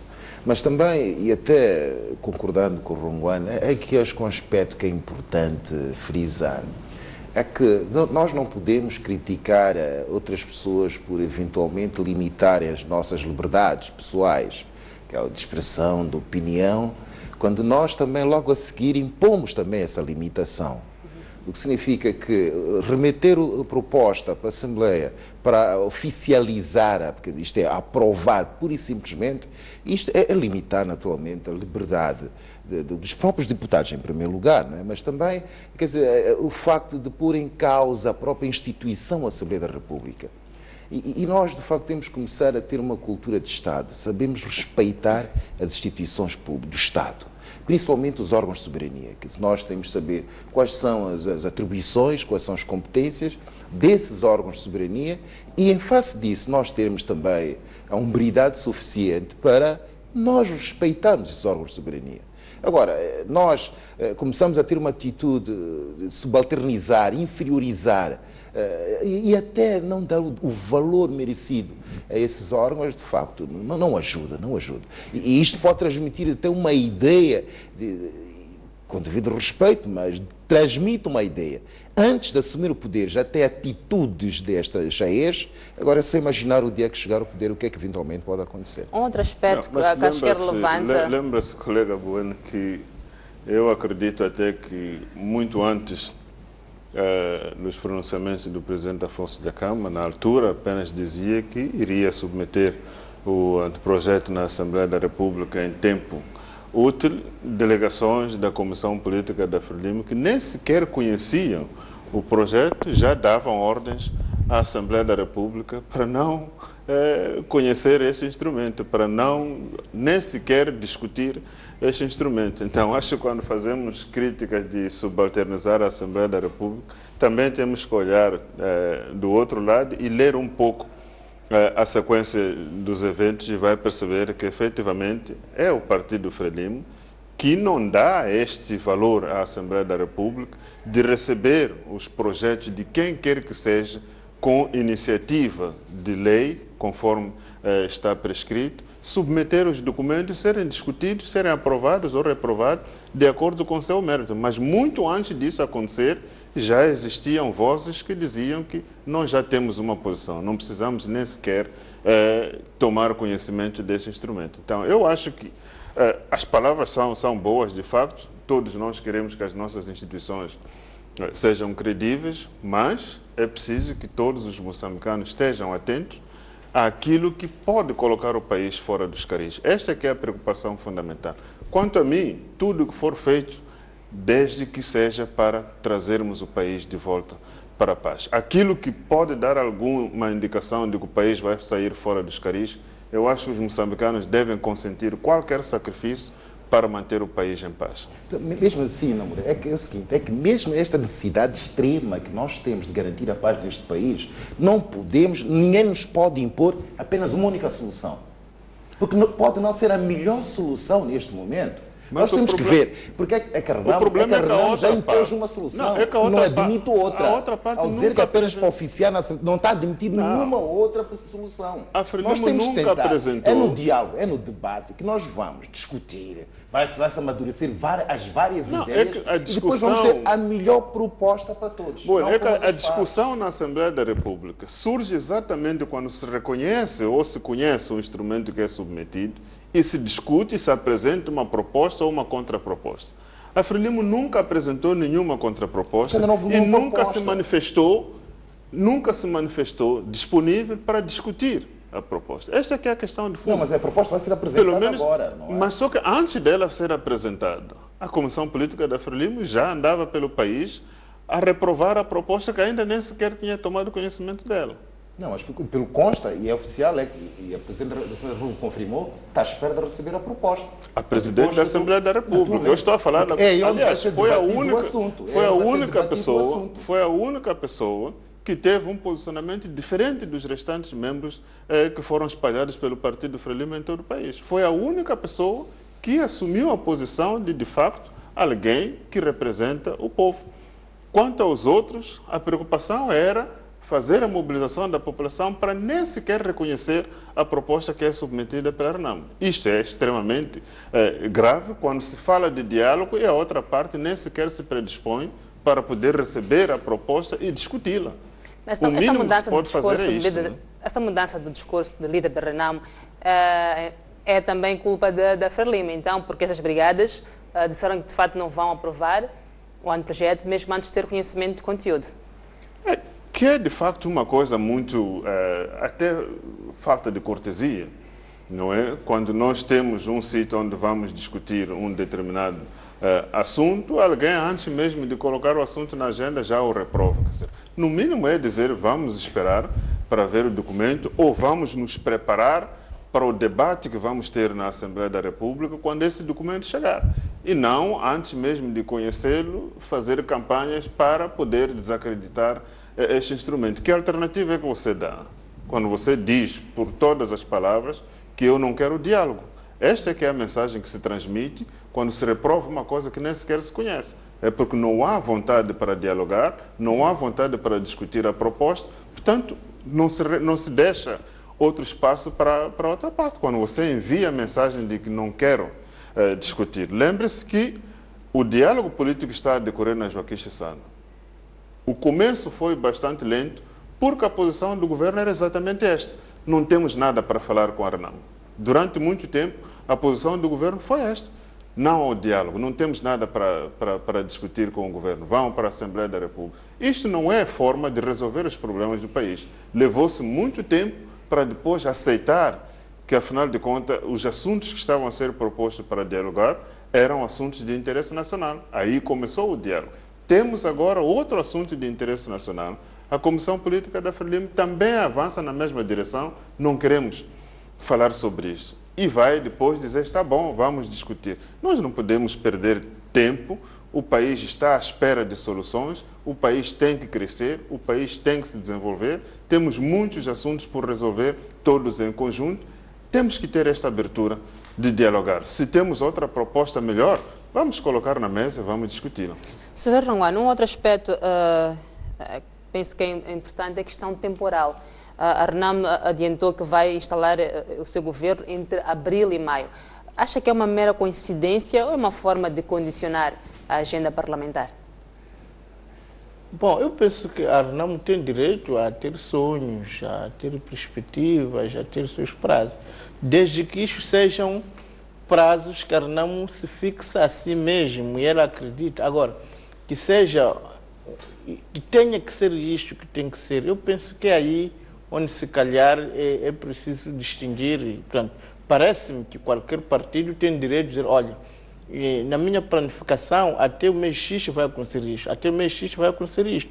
Mas eu preciso reconhecer que existem outras instituições, existem outras dinâmicas. Portanto, eu acho que aqui o que temos que fazer é efetivamente esperarmos para ver. Eu penso que a atitude da Frelimo de negar discutir é má, a atitude da Renamo de querer impor é má. Falta a terceira via, que é a via do MDM, A gente confia efetivamente na Assembleia da República. Se tem uma preocupação, é lá onde deposita, digamos, o seu projeto e espera com muita fé que os companheiros da Frelimo, os companheiros da Renamo, possam discutirmos e juntos chegarmos a uma melhor solução. Eu penso que o que nós precisamos é a escola da democracia, é entendermos que por mais vontade que tenhamos, por mais que nós queiramos que uma coisa aconteça, percebermos que não somos os únicos. Existem outras pessoas, existem outras perspectivas, existem outras sensibilidades e que eu não estou condenado a ganhar sempre, nem estou condenado a perder sempre. Alguma vez vou ceder, outras vou perder. É assim que as pessoas vivem em grupo. Portanto, eu acredito que se as pessoas aprendessem esta escola do MDM, do Moçambique para Todos, de que efetivamente, ouvindo, trabalhando, discutindo, podemos encontrar uma melhor solução, ganharíamos fazer todos. A sua campanha e política. deixaríamos de nos ameaçar. Doutor Namboreta, o líder da Renamo também criticou os intelectuais, que na sua opinião não refletem as suas verdadeiras posições nos debates políticos em troca de dinheiro. Doutor Namboreta, pode clarificar-nos o alcance destas declarações? Bom, o que eu entendi da aula do presidente Afonso Dhlakama, com a qual eu concordo, nós vemos muitas pessoas que se chamam de intelectuais, e o professor Lourenço de Rosário, de facto, questiona essa titularidade que algumas pessoas se dão, quando fazem análises já objetivadas para um único sentido, por causa da sua posição ou da sua expectativa. E nós tivemos muitos exemplos no nosso país, eu não sei quantos da lista do G40 que depois de algum tempo foram nomeados para vários cargos. Portanto, esta é que é a expectativa. Eu vou vender a minha capacidade de análise ou de articulação do português, não para esclarecer os moçambicanos, mas para enviar as mensagens ou defender as posições que muitas das vezes têm consciência de que não são as mais corretas. Mas porque há aqui a gratificação de que se espera, faz-se todo um esforço para convencer as pessoas, usando o palavreado, para convencer os moçambicanos de que aquilo que está a dizer é verdade. E, em algumas situações, porque se sabe que, havendo uma outra opinião, essas posições ou esses comentários, ou essas análises, vão cair por terra. É daí que nós temos a situação de a Rádio Moçambique, a Televisão de Moçambique e outros órgãos públicos não permitir que hajam outras opiniões quando se debatem essas questões, porque sabem que essas opiniões são facilmente derrubadas se houvesse uma outra opinião diferente. Portanto, discutem entre si, fazem as análises entre si com um objetivo muito claro de fazer a propaganda a favor do seu partido. E é a esses intelectuais que o presidente Afonso Dhlakama diz que não considera os intelectuais porque são pessoas que, longe de esclarecer o povo moçambicano, procura essas artimanhas para transmitir as imagens já cozinhadas em algum lugar para os moçambicanos. Portanto, eu também concordo perfeitamente que esse intelectual que vende a sua capacidade de articulação,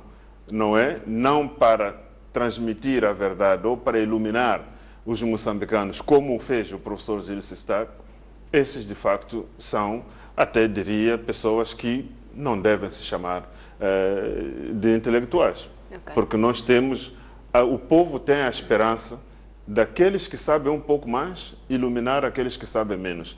Mas quando a pessoa tem consciência de que o que está a dizer não constitui a verdade, mas mesmo assim continua a insistir e vender esta posição porque tem expectativa de poder ser nomeado para algum cargo, é este o dinheiro que o presidente Afonso Dhlakama, e eu acredito que estava a se referir, e nós temos prova disso. Se for a ver da lista do G40, pode contar quantos é que já foram colocados nos vários sítios, e aqueles que ainda não foram colocados mantêm essa expectativa de um dia ser colocado em algum lugar. Por isso o fervor dos seus comentários, das suas análises, principalmente nesses órgãos. É muito raro eles aparecerem em televisões como a STV e outros órgãos independentes, porque sabem que vão ser confrontados com outras opiniões diferentes. São raríssimas exceções em que isto acontece. Preferencialmente, a sua capacidade de articulação é exibida na televisão de Moçambique, na rádio de Moçambique e no Jornal Notícia. António Bueno, concorda com esse posicionamento do líder Renamo? Bem, a opinião dele. E é preciso saber respeitar a opinião diferente. Mas é também importante que se estabelecer o seguinte, é que as pessoas têm total liberdade de opinião. E esta opinião pode assentar em princípios diferentes.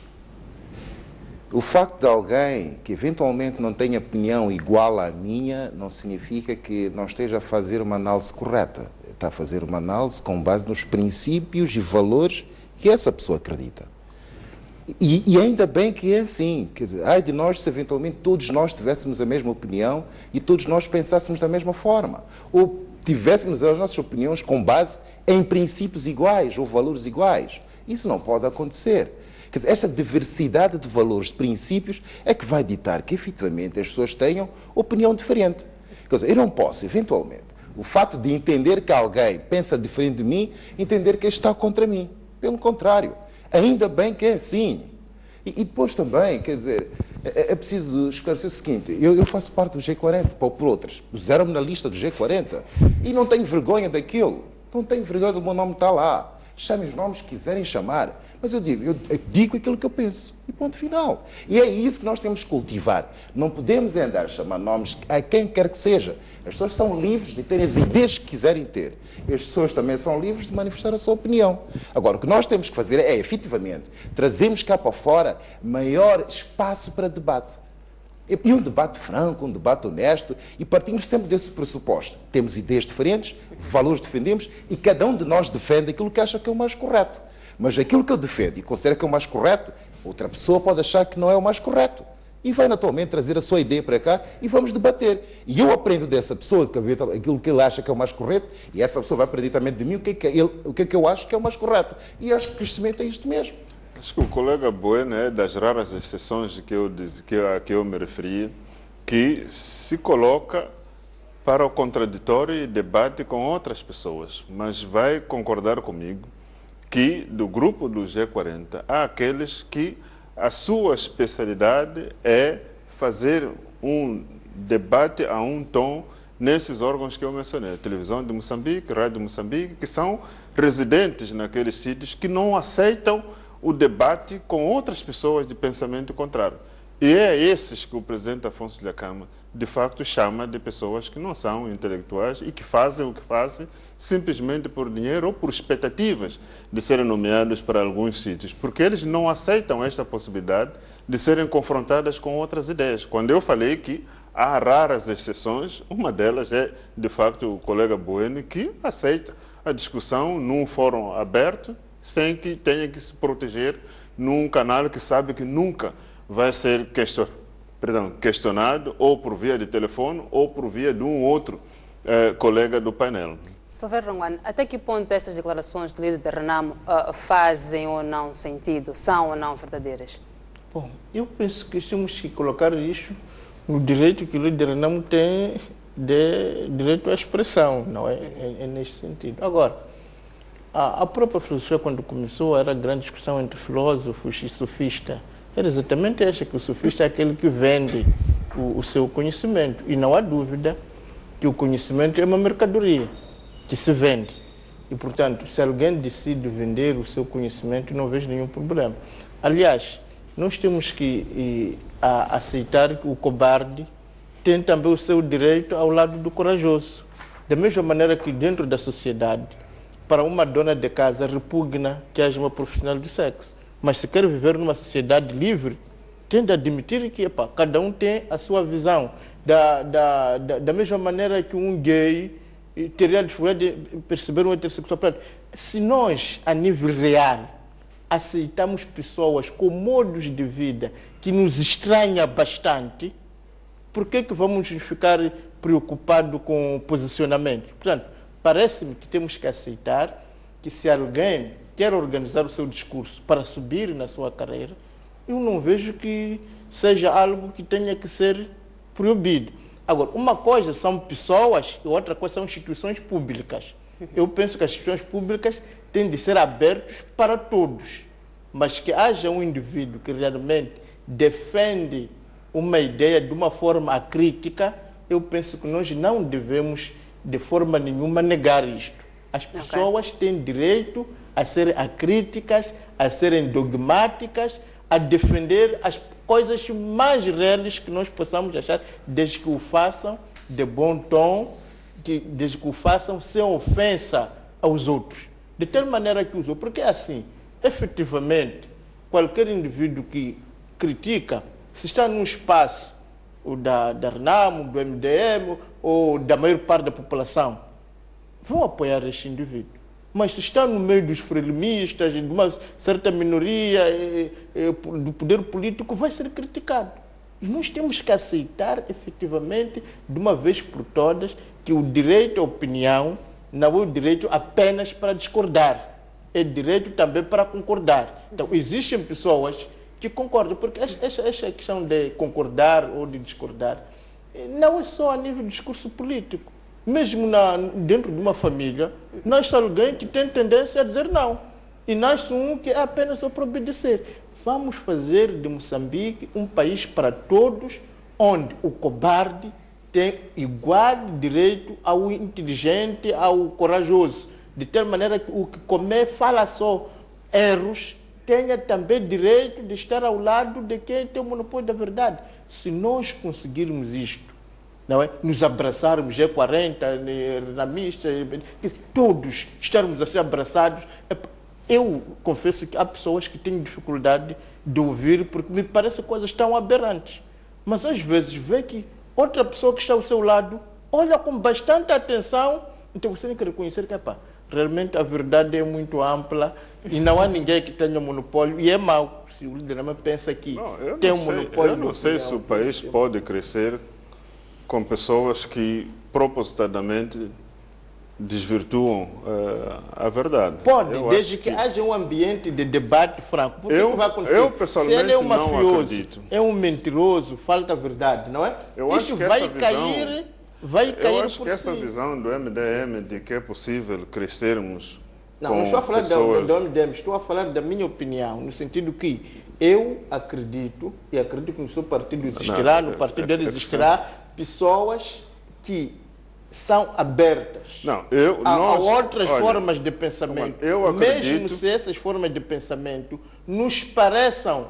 Não, por exemplo, vamos ter... Eu acredito nas pessoas que falam o que falam errado porque têm consciência de que aquilo que eles falam está certo, portanto é um erro não voluntário, do que aquele que sabe que o que está a dizer está errado, mas porque tem um objetivo a alcançar, prefere colocar todo o país adormecido numa mentira porque tem interesses pessoais. Disseram também a esses, disseram que o professor Gil Sistak diz o que não pensa, o que não acredita. É isto que nós devemos fazer. Se alguém está a defender uma tese que a mim me parece errada, como é que eu me outorgo o direito de dizer não, aquele indivíduo está a mentir porque não acredita? Ou seja, eu estou a dizer que eu conheço a ele mais do que ele. Do ponto de vista dele é correto, do seu ponto de vista não. Romano, se nós vamos para um sítio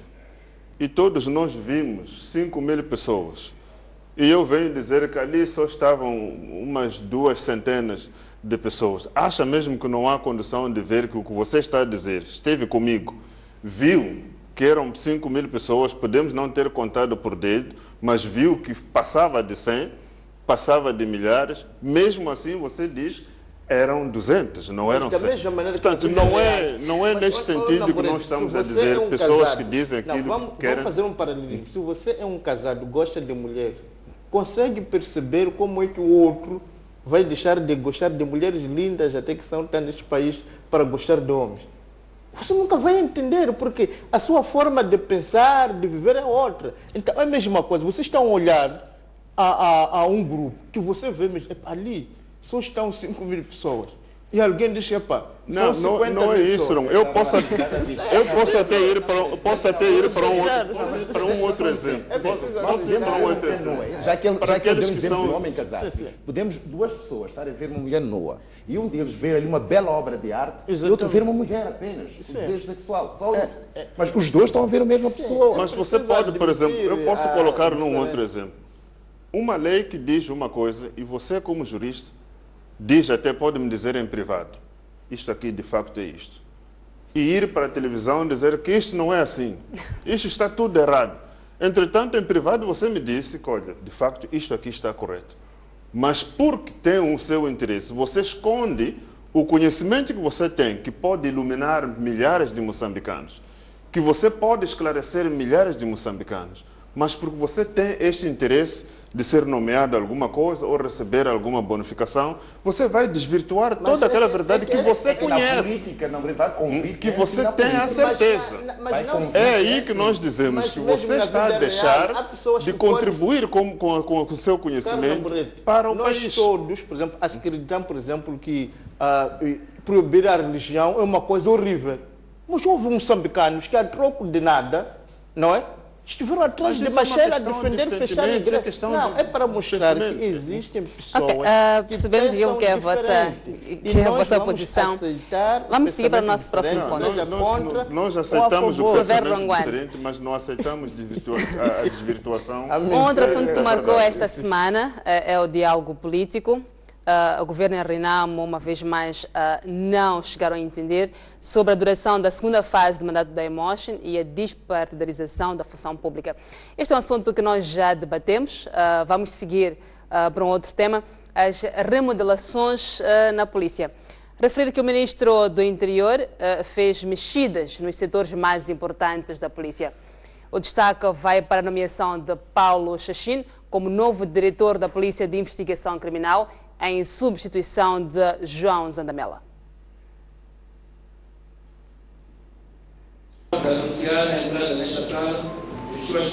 Um mês depois de tomar posse, período em que enfrentou 3 sequestros e o assassinato brutal de Gil Sistaca, o ministro do Interior alterou as peças na polícia.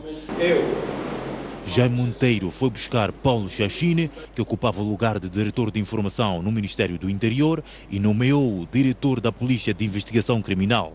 Trata-se do braço mais importante na investigação e esclarecimento de crimes. O novo diretor de informação no Ministério do Interior chama-se João Brito da Cunha e é uma peça-chave que, ao lado do diretor da PIC, terá a investigação criminal nas suas mãos. O ministro do Interior foi mais longe.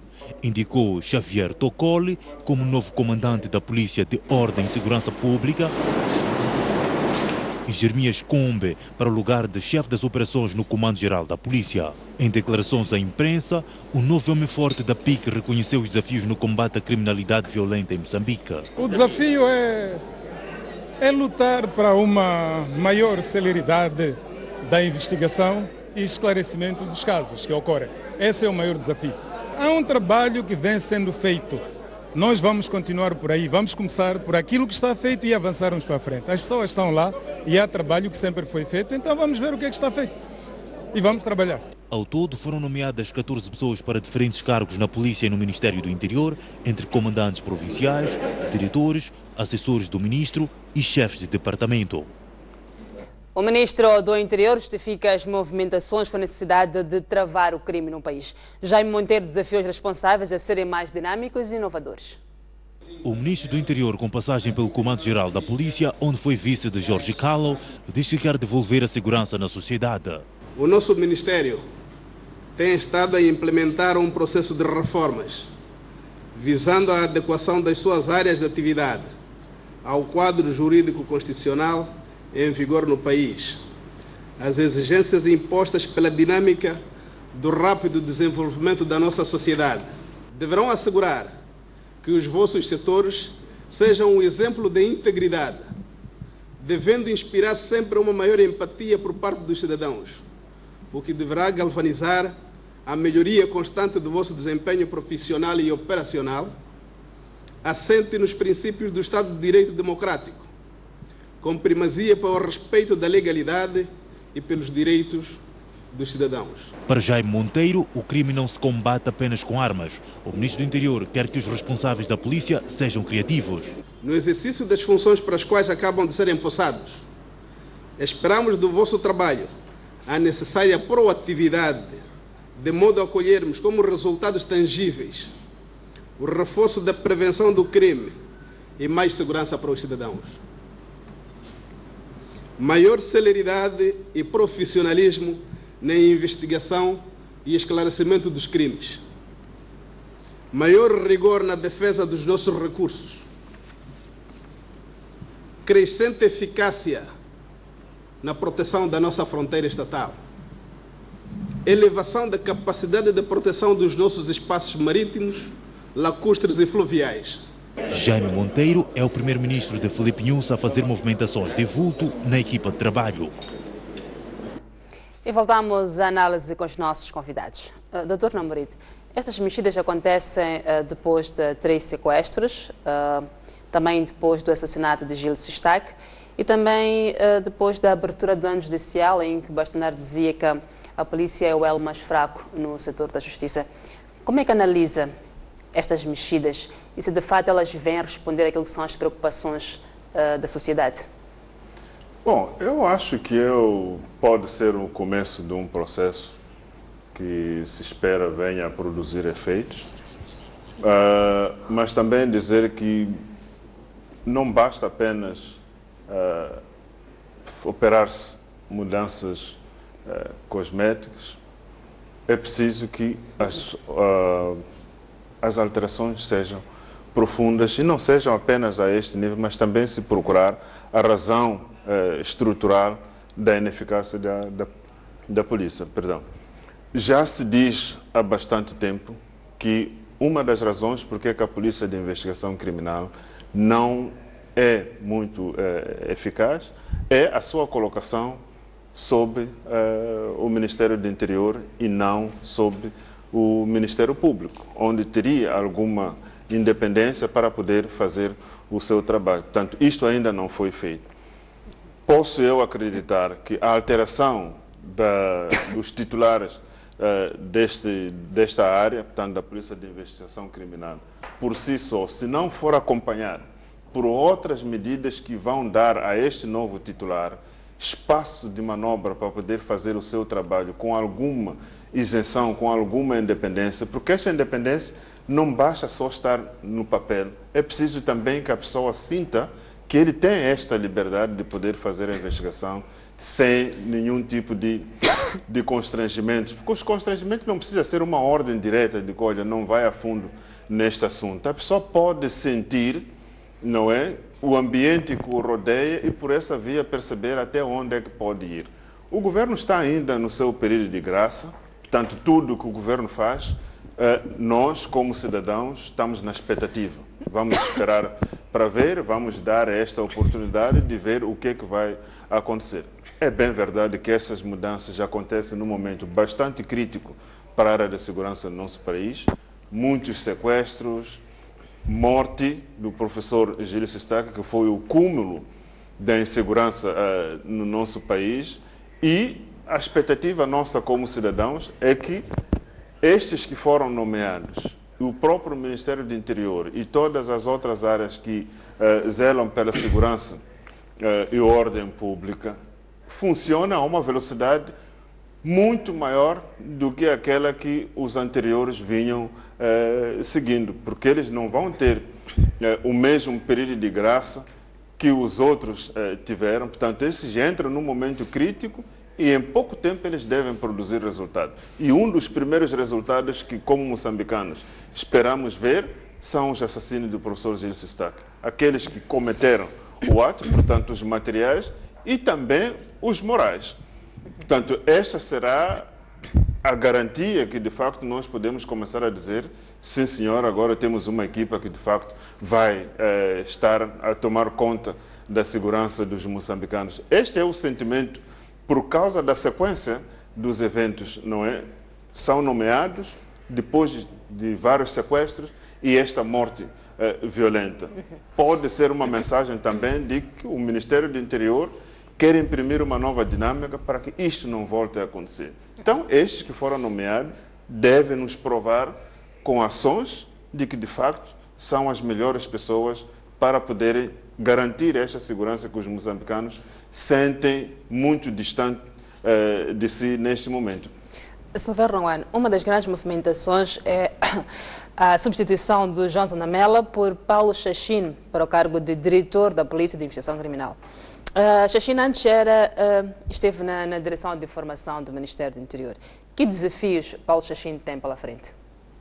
Bom, sabe que o grande problema em Moçambique para analisar este tipo de movimentações é a falta de informação. Porque para se fazer uma análise coerente, nós devíamos ter informação. Portanto, enquanto o Chachine esteve na direção de informação, quais foram os seus grandes triunfos ou trunfos, e o Paulo Zanamela, quais foram os seus grandes podres. É preciso lembrar que o próprio ministro do Interior era o vice-comandante-geral.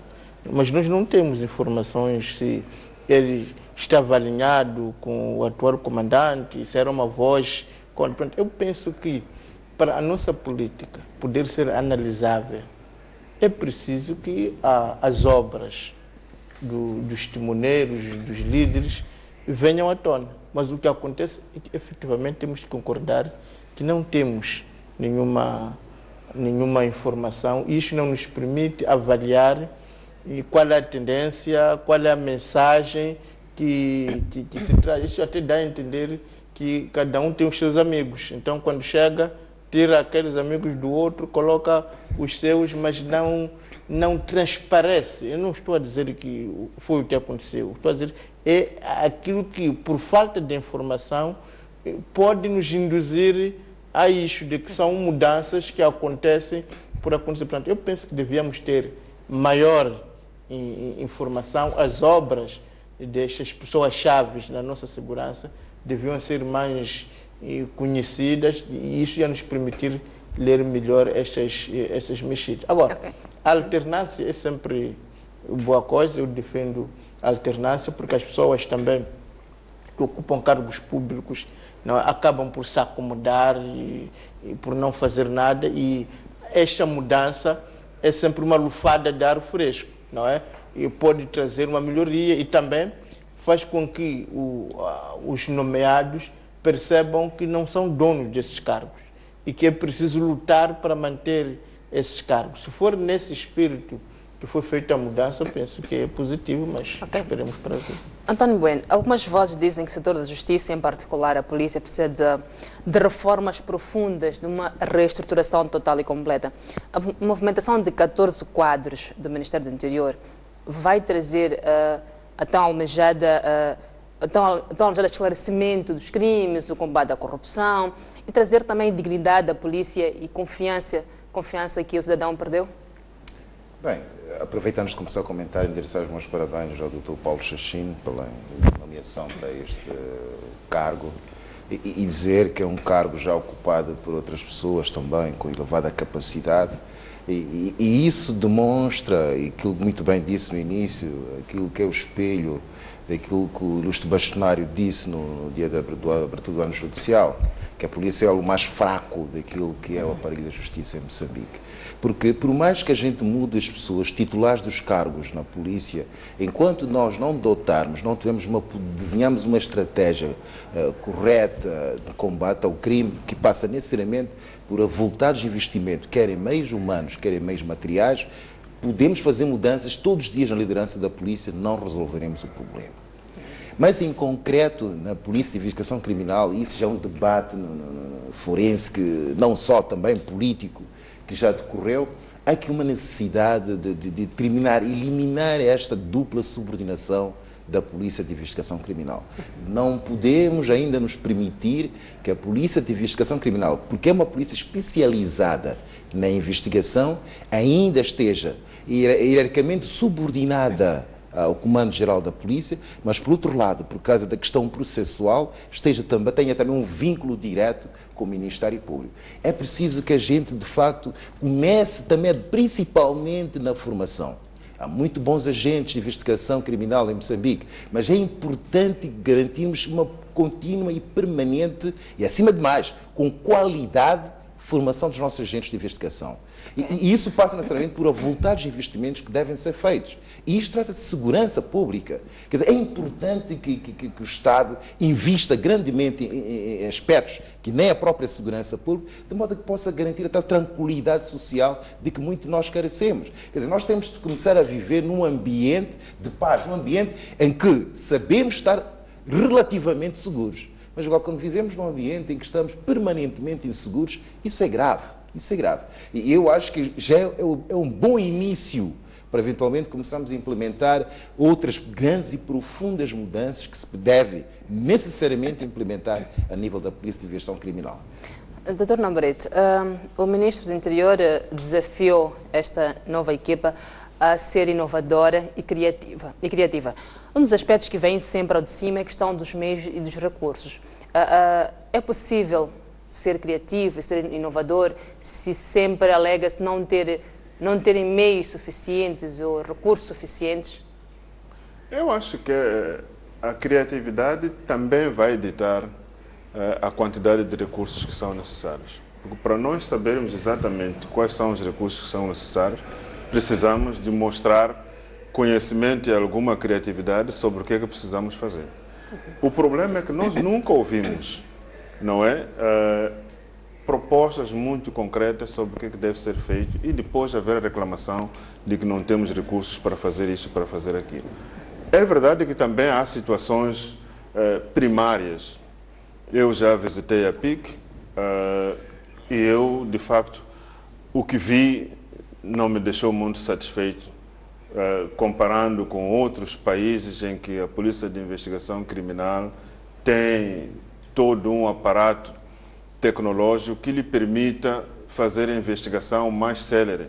E veja que nós já estamos também a ter alguns crimes cibernéticos no nosso país. Estamos a falar de clonagem de cartões de crédito, estamos a falar de clonagens de passwords. E nós temos que ter esta polícia com estas capacidades de poder fazer investigações também a este nível.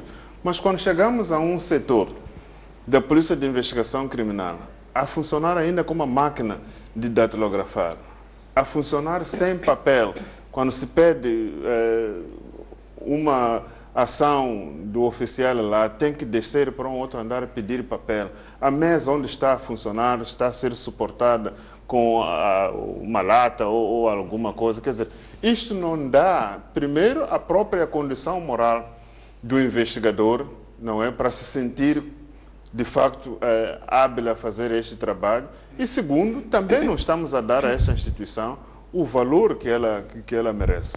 Portanto, eu acredito que, a par da necessidade financeira, a criatividade pode obrigar o próprio governo a alocar os recursos que são necessários para que este órgão possa funcionar. Porque se nós aceitamos as condições que temos e dizemos que, bom, vamos trabalhar com isto, e não reclamamos outros recursos, e esta reclamação tem que ser acompanhada de uma proposta concreta daquilo que nós pretendemos fazer e que não estamos a fazer porque não temos um recurso X.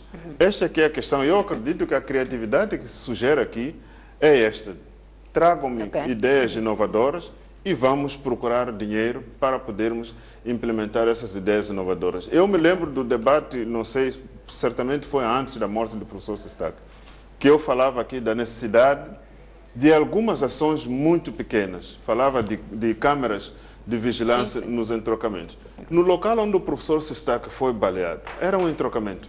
Se nós tivéssemos ali uma câmera, pelo menos teríamos visto o carro e para que direção é que o carro foi, eventualmente a matrícula, embora a matrícula pode ter sido forjada, mas teríamos alguns dados para além daqueles dados que nos são fornecidos pelas pessoas que estavam ali e que acabam se contradizendo, porque uma diz que viu assim, o outro diz que viu aquilo, mas a câmera poderia ter nos dado esta imagem. E esta imagem, para o processo de investigação, é muito importante, e se os novos que entraram colocarem essas ideias e tantas outras que eu acredito que pela formação que eles têm muitas coisas na cabeça e sabem o que é que eles devem fazer, simplesmente eles devem se libertar e colocar as coisas como elas devem ser e dizer aos seus superiores, olha, para nós podermos fazer o trabalho da maneira como nós aprendemos na escola, precisamos destas condições, porque não é possível fazermos investigação nem de impressões digitais sem uma base de dados que nos permita rapidamente comparar as impressões digitais que encontramos na cena do crime, para irmos consultar.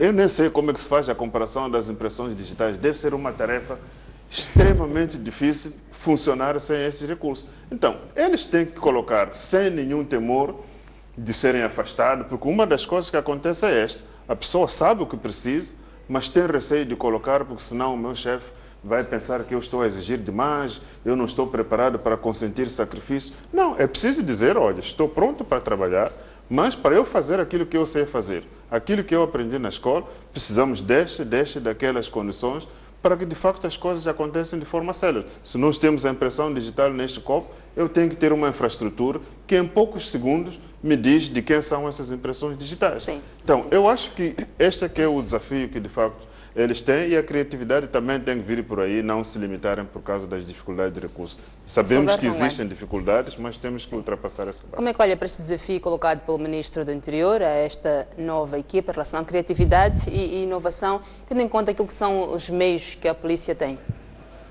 Bom, eu penso que os meios são fundamentais, portanto, penso que a partir daquilo que se paga a um polícia, porque não estamos a olhar para a polícia do topo, que até pode ter condições mínimas, mas efetivamente se olharmos para um cinzentinho, ou para quer dizer, vive em condições deveras alarmantes. Portanto, eu penso que para ver qualquer criatividade, é preciso melhorar um pouco. Agora, é verdade que há sempre heróis e mártires que, no meio de dificuldades extremas, conseguem ultrapassar-se, trazer ideias inovadoras e, sobretudo, criar um novo ambiente.